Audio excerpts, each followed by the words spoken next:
Welcome to public TV news బులెటిన్ల ముందుగా headlines. రానున్న రోజుల్లో బీఆర్ఎస్ పార్టీకి మంచి రోజులు వస్తాయి. మాజీ మంత్రి ఎర్రబెల్లి.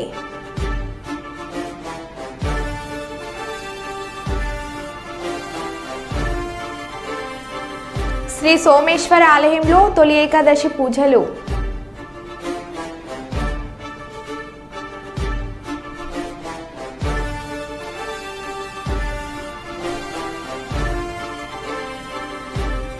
గడ్చిరోలిలో భారీ ఎన్కౌంటర్.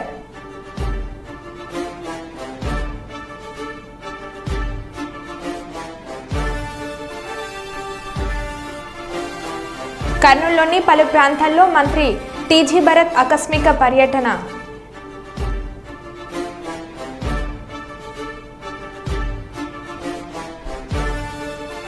వైస్తంభల దేవాలయాన్ని సందర్శించిన కూడా నూతన చైర్మన్ ఇనగాల వెంకట్రామరెడ్డి.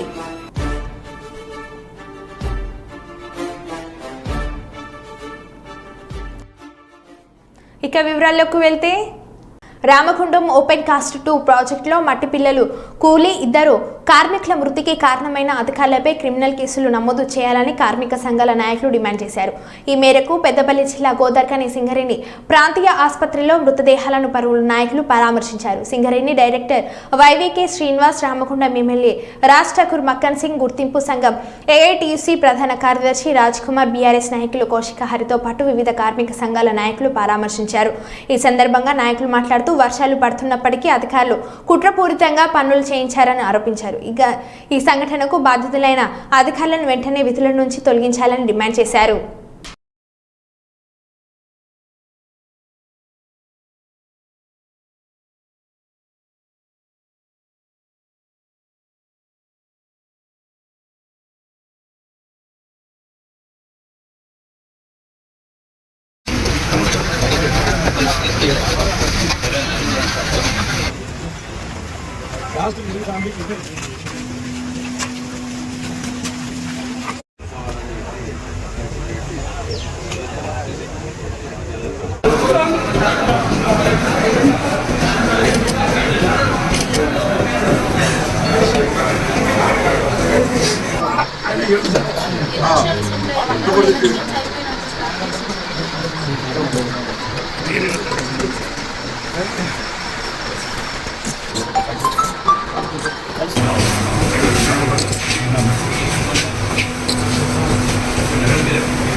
నేను ఈ ప్రాంత శాసనసభ్యుడిగా, ట్రేడ్ యూనియన్ లీడర్గా, సీనియర్ కాంగ్రెస్ పార్టీ లీడర్గా ఇవాళ కుటుంబానికి భరోసాగా ఉన్నాం.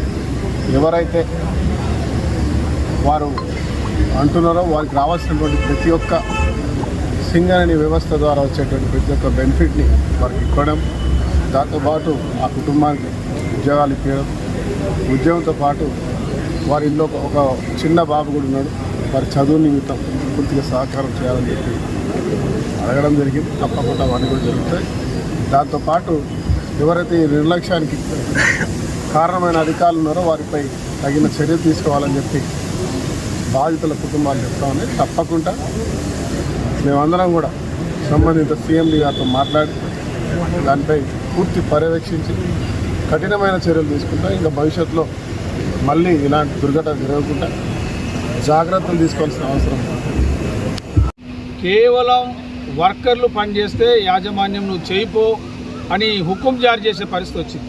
అంతేగాని వర్కింగ్ స్పాట్కు పోయి ఈరోజు ఈ పనిలో రక్షణ ఉందా లేదా అని చెప్పి చూసే అధికార యంత్రాంగం లేనట్టుగా ఈరోజు అక్కడ పనిచేస్తున్న వర్కర్లను కానీ లేకపోతే అక్కడ పనిచేస్తున్న టెక్నీషియన్లు మిగతా సూపర్వైజర్ కనుక్కోవడం జరిగింది. ఇది పూర్తిగా అధికారుల వైఫల్యంగా ఏఐటీయూసీ భావిస్తూ ఉన్నది. ఇది ఎట్లా ఉన్నదంటే నిర్లక్ష్య వైఖరితో కూడిన యాక్సిడెంట్ ప్రమాదంగా మేము భావిస్తూ ఉన్నాం. ఎందుకంటే ఈరోజు అక్కడ పనిచేస్తున్నప్పుడు అక్కడ డంపర్లు, డోజర్లు, షావల్స్ అని తిరుగుతూ ఉన్నప్పుడు నీకు అక్కడ పనిచేస్తున్నప్పుడు మట్టిని తీసిన మట్టిని వెడల్పుగా పోసుకునే బాధ్యత ఉండి సూపర్వైజన్ చేసే అధికారులు ఉండాలి. ఎవ్వరు లేని పరిస్థితిలో నేను చెప్తాను మీరు చేయండి పో అనే పద్ధతి ఆడ మాకు కనబడ్డది. ఏదైనా ఈ వైఖరిని మేము తీవ్రంగా ఖండిస్తూ ఉన్నాం. ఇది పూర్తిగా యాజమాన్యం వైఫల్యంగా మేము ఈరోజు మేనేజ్మెంట్తో చెప్తా ఉన్నాం. రేపు సేఫ్టీ ట్రైపార్టెంట్ మీటింగ్ హైదరాబాద్లో ఉన్నది. నిన్న జరిగినటువంటి యాక్సిడెంట్కు పూర్తిగా యాజమాన్యందే బాధ్యత. ఇవాళ వచ్చినటువంటి కార్మికులను అనేక రకాలుగా ఇబ్బందులు చేస్తూ వాళ్ళు గతంలో పనిచేసినటువంటి లొకేషన్ వేరు, ఇవాళ పంపిన లొకేషన్ వేరు, వాళ్ళకి అక్కడ ఉన్నటువంటి ఏరియా పట్ల అవగాహన లేకపోవడం కావచ్చు, అదేవిధంగా అక్కడ ఉండాల్సినటువంటి ఇంజనీర్ కావచ్చు, ఆ పైన అధికారులు కూడా ఎవరు కూడా సరైన ప్రికాషనరీ తీసుకోకుండా ఆ మట్టి వర్షం పడ్డప్పుడు ఏ విధంగా ఉంటుంది, ఏ విధంగా కూలుతుంది అనే కనీస అవగాహన లేకుండా మనుషులను కూడా ఏదైతే యంత్రాలు ఉన్నాయో యంత్రాలలాగా వాళ్ళు వాడుకుంటూ ఉన్నారు. ఎంతసేపు బొగ్గు తవ్వాలి, తేవాలి, లాభాలలో తెచ్చుకోవాలి తప్పించి కార్మికులకు ఉన్నటువంటి కనీసమైనటువంటి సౌకర్యం కల్పించడంలో యాజమాన్యం విఫలమవుతోంది. నీకు అనుభవం ఉన్నటువంటి వ్యక్తులను అక్కడ పంపాలి, అనుభవం ఉన్నటువంటి ఇంజనీరు ఉండాల్సిన బాధ్యత. కాబట్టి ఎంతసేపు మనిషి చనిపోగానే రోడ్డు పక్కన వాహనాలు నిలిపినందుకు చాలన్లు వేయాలి కానీ ఇలా బూతులు తీరుతూ చేయి చేసుకోవడం ఏమిటని మండిపడుతున్నారు వాహనదారులు. నిన్న గండిమైసమ్మ నుండి నర్సాపూర్ వెళ్లే దారిలో ఓ లారీ డ్రైవర్ను కొట్టుకుంటూ బండ బూతులు తీరుతున్న Jeedimetla traffic SI Yadagiri. Lorry సాంకేతిక సమస్యతో ఆగింది అంటే కూడా వినకుండా నో పార్కింగ్లో వాహనం నిలిపినందుకు కొడుతూ బూతు పురాణం అందుకున్నాడు. సదరు ఎస్ఐ పక్క రాష్ట్రాల డ్రైవర్లకు ఇంత మంచి మర్యాద ఇస్తున్న తెలంగాణ ప్రభుత్వం కొద్దిగా వీరికి ట్రైనింగ్ ఇచ్చి విధులోకి పంపించాలని ఆగ్రహం వ్యక్తం చేస్తున్నారు. ఇలాంటి వారిపై కఠిన చర్యలు తీసుకోవాలని కోరుతున్నారు వాహనదారులు.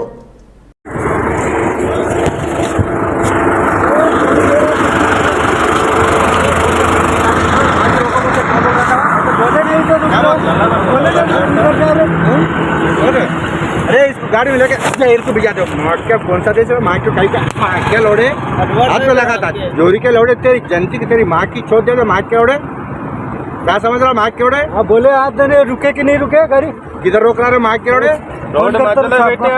बात करो मार के लेके जाकर पुलिस स्टेशन वाले लंच को नाम देंगे हम मूड ये नहीं सर अभी करता है मूड ना बंदी 0379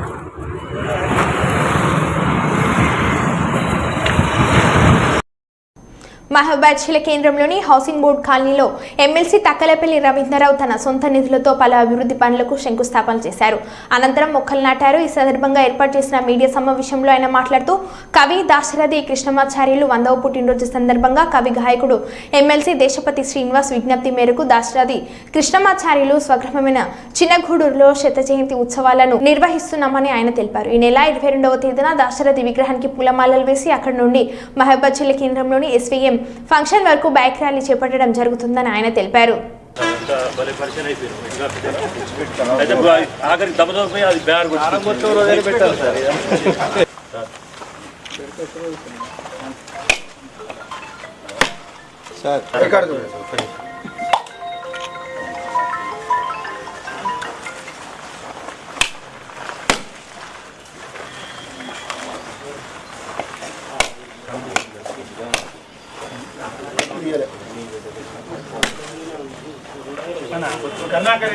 మంగళపల్లి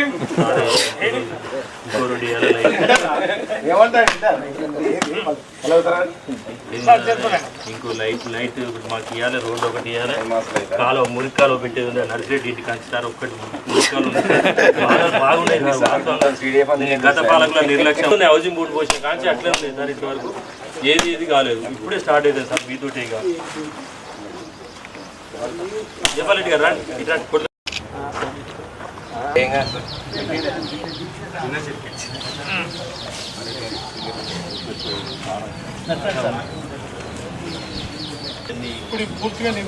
నింపుతో సార్ నింపుతో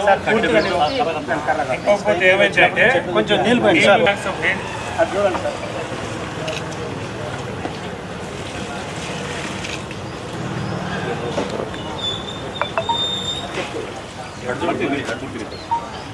ఓకే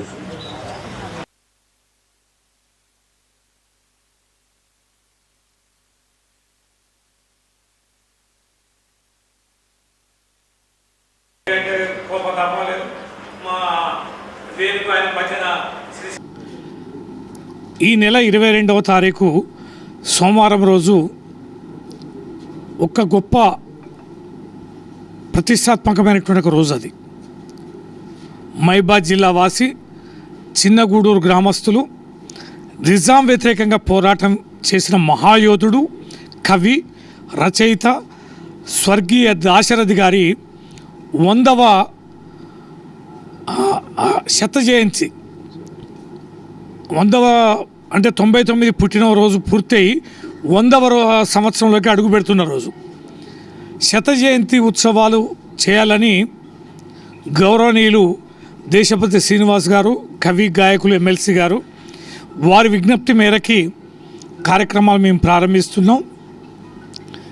22వ తారీఖు నాడు ఉదయం 9 గంటలకు చిన్నగూడూరులో వారి స్వగ్రామంలో దాశరథి గారి విగ్రహానికి అక్కడ పూలదండలు వేసి చిన్న కార్యక్రమం చేసుకొని సైకిల్ మోటార్ ర్యాలీతోటి మహబూబాబాద్ వచ్చి మహబూబాబాద్లోని రైల్వే గేట్ దగ్గర ఉన్న ఎస్విఎం ఫంక్షన్ హాల్లో సభా కార్యక్రమం ఉంటుంది. దీనికి మైబాద్ ఎంపీ గారు, మైబాద్ ఎమ్మెల్యే గారు, డోర్నకల్ ఎమ్మెల్యే గారు, మన ఎమ్మెల్సీ సత్యవతి గారు, నేను, నందిని సిద్ధారెడ్డి గారు, దేశపతి శ్రీనివాస్ గారు, దేవి ప్రసాద్ గారు, ఇంకా మన మున్సిపల్ చైర్మన్ గారు, అనేక మంది కవులు, కళాకారులు, రచయితలు, సాహిత్యాభిమానులు అందరూ కూడా వస్తున్నారు. మధ్యాహ్నం వరకు సభా కార్యక్రమం నడిచాక భోజన కార్యక్రమం అయ్యాక ఇష్టాగోష్ఠి, సాహిత్య గోష్ఠి ఉంటుంది. రచయితలు అదే రకంగా దేశపతి శ్రీనివాస్ గారి, నందిని సిద్ధారెడ్డి గారి బ్రహ్మాండమైనటువంటి ఒక ఉపన్యాసం ఉంటుంది.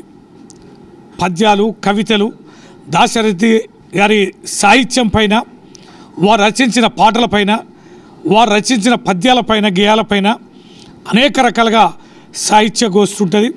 మైబాద్ పట్టణ ప్రజలందరూ కూడా ఆ రోజున 22వ తారీఖు నాడు 9 గంటలకి చిన్నగూడూరు చేరుకొని అక్కడి నుంచి ఎస్విఎం ఫంక్షన్ హాల్లో జరిగే సభా కార్యక్రమాన్ని కూడా హాజరై సాహిత్య గోష్ఠిలో పాల్గొనాల్సిందిగా ప్రతి ఒక్కరికి ఈ సందర్భంగా విజ్ఞప్తి చేస్తున్నాం. అలంపూర్ నియోజకవర్గంలో ఆర్డీఎస్ శాశ్వత సాగునీటి పరిష్కారం కొరకై మంత్రి ఉత్తమ్ కుమార్ రెడ్డితో కలిసి ఈ ప్రాంత సాగునీటి సమస్యను వివరిస్తున్న మాజీ ఎమ్మెల్యే సంపత్ కుమార్. జీవో తీస్తే 2 ఫేజెస్లో చేశారు. 789 crores first phase already done. Dummuguda నుంచి పైప్ తీసి 170 crores లిఫ్ట్ చేశారు. సంపులో అంతా అయిపోయింది టెక్నికల్. కానీ ఆ లిఫ్ట్ చేసిన వాటర్ స్టోర్ చేయడానికి రిజర్వ్ చేయాలి. అంటే ఫస్ట్ ఫేజ్ అయిపోయింది, సెకండ్ ఫేజ్ ఇన్కంప్లీట్ ఉంది. ఎలక్షన్ టైంలో చేశారు. ఇప్పుడు ఆ పెట్టిన ఖర్చు యూస్ఫుల్ కావాలి, దానికి శాంటిటీ ఉండాలంటే రిజర్వాయర్ ఇస్ మస్ట్. మనం డిస్కస్ చేసాం. మల్లమ్మ 9 కింద మల్లమ్మ పూట, జులకల్లు, కొల్లూరు 3 రిజర్వాయర్లు ఉంటాయి. 3 రిజర్వాయర్లు కూడా ఇప్పుడు ఫైనాన్షియల్ బర్డన్ అంతా సాధించారు కనుక ఒక్క రిజర్వాయర్ చేసినా కానీ పీరియడ్ వరకు పోయే అవకాశం ఉంటుంది. నెక్స్ట్ ఫేజ్లో ఈ పాసిబుల్ మన ఫీజిబిలిటీ ఫైనాన్షియల్ చూసుకొని will go for other 2 reservoirs. ఒకటైతే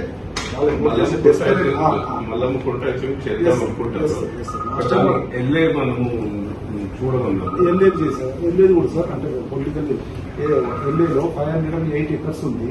508 acres లో 300 అసైడ్ ప్రాబ్లం ఉంది. మిగతా మొత్తం గవర్నమెంట్ ఉంది. 300 కు మేము అవుట్ ఆఫ్ అంటే అన్అఫీషియల్ కూడా పొజిషన్ లో ఉన్నారు. గవర్నమెంట్ 200 ఉంది సార్. అది కూడా ఎవరో పొజిషన్ లో ఉన్నారు. అదే ఏదైతే tenancy problem, SCC Dalit problem అవుతుందో మీ ఎదుగుతుంది. Lengthy conversations now they are ready. ఇంతకు ముందు లిఫ్ట్ కొట్టడం ఏదైతే కాంపెన్సేషన్ ఇచ్చినారో 8 lakhs ఇచ్చినారో there are some assignees, there are some unassigned occupants. Something like that. Public hearing ఏదో ఉంటుంది కదా సార్. పబ్లిక్ హియరింగ్ పెడితే I take no uses, everybody will side, everybody will take whatever government is offering. ఆ discussions, ఆ conversation అయిపోయింది sir. Collector తెలుసు, collector గారు కూడా ఐడియా ఉంది. కలెక్టర్ గారిని కూడా ఇన్వాల్వ్ చేసి వారు అఫీషియల్ వాళ్ళు ఇన్వాల్వ్ అయ్యారు, అన్అఫీషియల్ గారు కూడా ఇన్వాల్వ్ అయ్యి అందరినీ కన్విన్స్ చేశాను. So land acquisition is not a problem. అదే ప్రాబ్లం అని కొద్దిగా అది sir. Yeah, we'll do. See, let's all list it out. Then we'll see how to list out this. See, who is asking, we will sanction. They will go and get the budget from somewhere else. మనం సాగించేస్తాము. ఆ తర్వాత road ప్రయాణంలో మరి ముఖ్యంగా motor ద్విచక్ర వాహనం నడిపేటప్పుడు helmet ధరించకపోవడం వల్ల జరిగే చెడు ప్రభావాలు నష్టాలను వివరిస్తూ పెద్దాపురంలో రవాణా శాఖ అధికారి హరినాథ్ రెడ్డి ఆధ్వర్యంలో గురువారం ప్రజా అవగాహన ర్యాలీ నిర్వహించారు. మహారాణి కాలేజ్ నుండి పెద్దాపురం మున్సిపల్ ఆఫీస్ వరకు ర్యాలీ నిర్వహించారు. ప్రతి ఒక్కరూ హెల్మెట్ ధరించడం ద్వారా ప్రాణ రక్షణ పొందాలని, మోటార్ వాహన చట్ట నిబంధనలు పాటించాలని రవాణా శాఖ అధికారి హరినాథ్ రెడ్డికి వాహనదారులు కోరారు.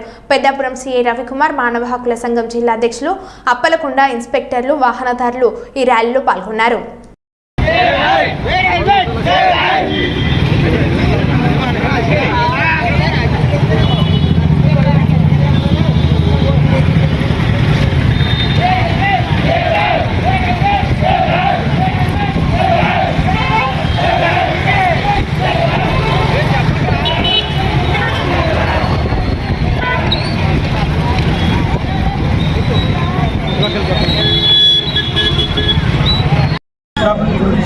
డిపార్ట్మెంట్ ఆధ్వర్యంలో పోలీస్ అండ్ ట్రాన్స్పోర్ట్ డిపార్ట్మెంట్ అందరూ కలిపి, అలాగే మహారాణి కాలేజ్ స్టూడెంట్స్ అందరూ కలిపి ఈరోజు వాక్థాన్ నిర్వహించడం జరిగింది. మహారాణి కాలేజ్ నుంచి ఇక్కడ పెద్దాపురం మున్సిపల్ ఆఫీస్ వరకు ప్రజల్లో ముఖ్యంగా హెల్మెట్ ధారణ మీద అవగాహన కల్పించడం కోసం ఈ వాక్థాన్ ముఖ్య ఉద్దేశం. హైకోర్టు వారి యొక్క ఉత్తర్వుల మేరకు అలాగే జ్యుడిషియల్ సర్వీస్, ట్రాన్స్పోర్ట్, పోలీస్ అందరూ కలిపి ఈ వాక్థాన్ నిర్వహించడం జరిగింది. ముఖ్యంగా ఏంటంటే యాక్సిడెంట్స్ జరుగుతుంటే నీటికి 60 నుంచి 70% యాక్సిడెంట్స్ టూ వీలర్స్ ఇన్వాల్వ్మెంట్ ఉంటుంది స్టాటిస్టిక్స్ పరంగా చూస్తే. దాంట్లో ముఖ్యంగా ఏంటంటే ఈరోజు మామూలుగా మనం ఒక డాక్టర్ గారితో మాట్లాడుతూ ఆయన చెప్పారు, ఆయన యొక్క ఎక్స్పీరియన్స్ బట్టి 177 యాక్సిడెంట్స్ ఈ మధ్యకాలంలో చూస్తే దాంట్లో 177 యాక్సిడెంట్స్ కూడా ఇద్దరు మాత్రమే టూ వీలర్ ఇద్దరు మాత్రమే హెల్మెట్ ధరించారు. మిగతా 175 మంది కూడా హెల్మెట్ ధరించలేదు. అంటే మన దగ్గర హెల్మెట్ ధారణ యొక్క ఉపయోగం తెలియకపోవడం వల్ల, లేకపోతే నిర్లక్ష్యం వల్ల తెలియదు, కానీ చాలా వరకు వాళ్ళు ధరించట్లేదు.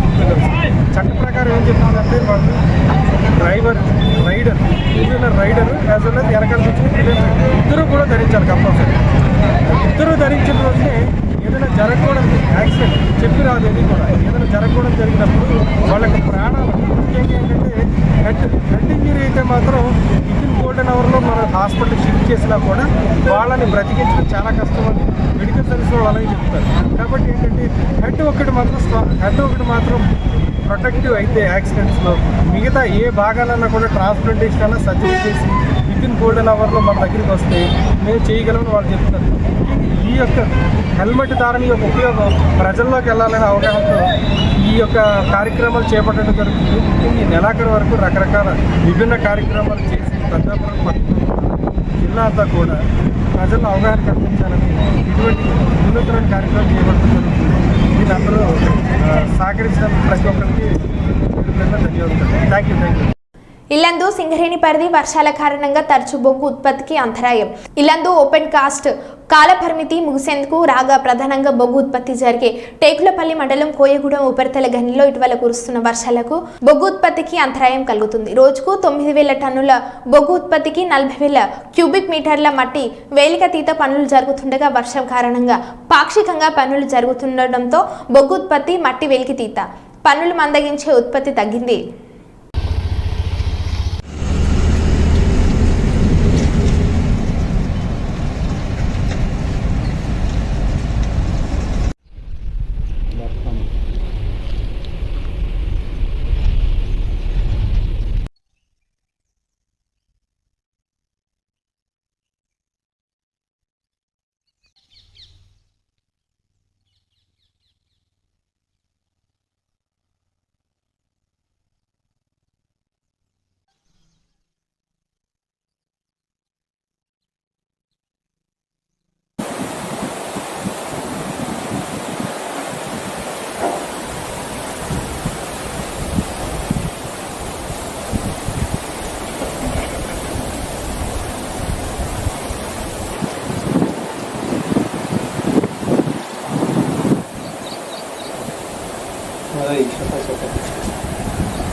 రషీద్ మృతదేహాన్ని మాజీ శాసనసభ్యులు శ్రీ బొల్లా బ్రహ్మనాయుడుతో పాటు నర్సరావుపేట మాజీ శాసనసభ్యులు గోపిరెడ్డి శ్రీనివాస్ రెడ్డి, గురజాల మాజీ శాసనసభ్యులు మహేష్ రెడ్డి, ఎమ్మెల్సీ లేలా అప్పిరెడ్డి, మర్రి రాజశేఖర్ మరియు గుంటూరు నగరపాలక మేయర్ కావటి మనోహర్ నాయుడు పార్టీ ముఖ్య నాయకులు సందర్శించి వారి కుటుంబానికి అండగా నిలబడతామని హామీ ఇచ్చారు. అదేవిధంగా రేపు ఉదయం 9 గంటలకి మాజీ ముఖ్యమంత్రి వైఎస్ఆర్సీపీ అధ్యక్షులు శ్రీ వైఎస్ జగన్మోహన్ రెడ్డి బాధిత కుటుంబాన్ని పరామర్శించేందుకు రానున్నారని తెలిపారు. పార్టీ బట్టి తిరుగుతాడని కక్షయ్యా వాడికి ఆంజనేయుడు కూడా కొడుకుంటాడు కదయ్యా. ఆయన తావడా ఆ షమీంకి పెళ్ళాం బిడ్డలు లేరా, అంత మా మీద కచ్చేందుకు కావాలని అంత పని చేస్తాడయ్యా. ఎంత ఇల్లు కొన్నాడాలో అంత పిల్లలు నాకు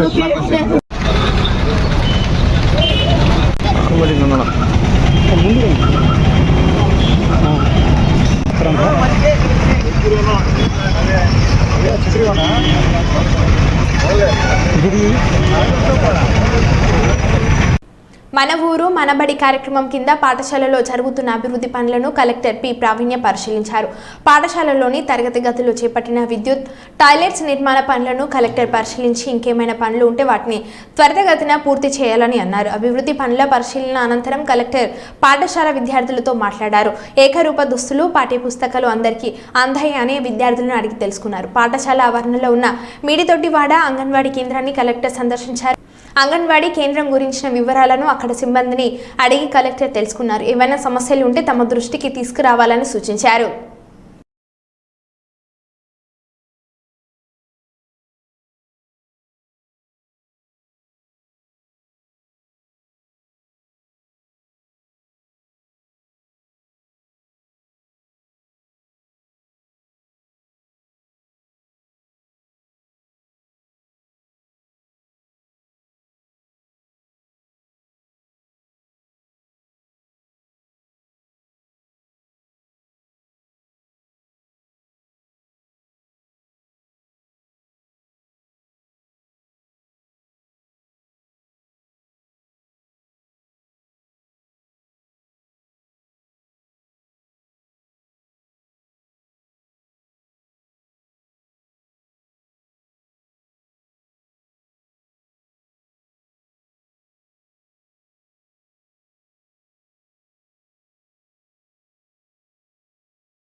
ప్రజాభవన్లో ఎమ్మెల్యేలు, ఎంపీలు, ఎమ్మెల్సీలు, ఇతర కాంగ్రెస్ ముఖ్య నేతలతో సీఎం రేవంత్ రెడ్డి భేటీ అయ్యారు.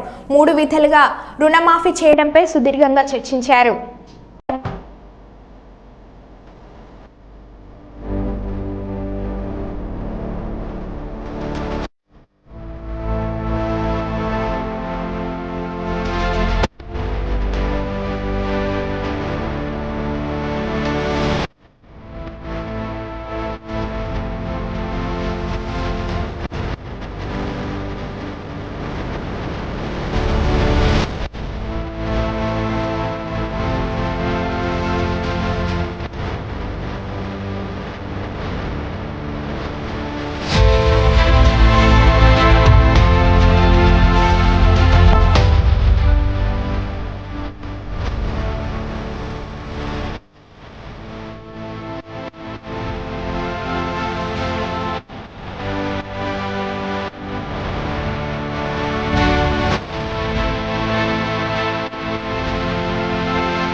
మరో బులెటిన్లో మళ్ళీ కలుద్దాం. Stay tune.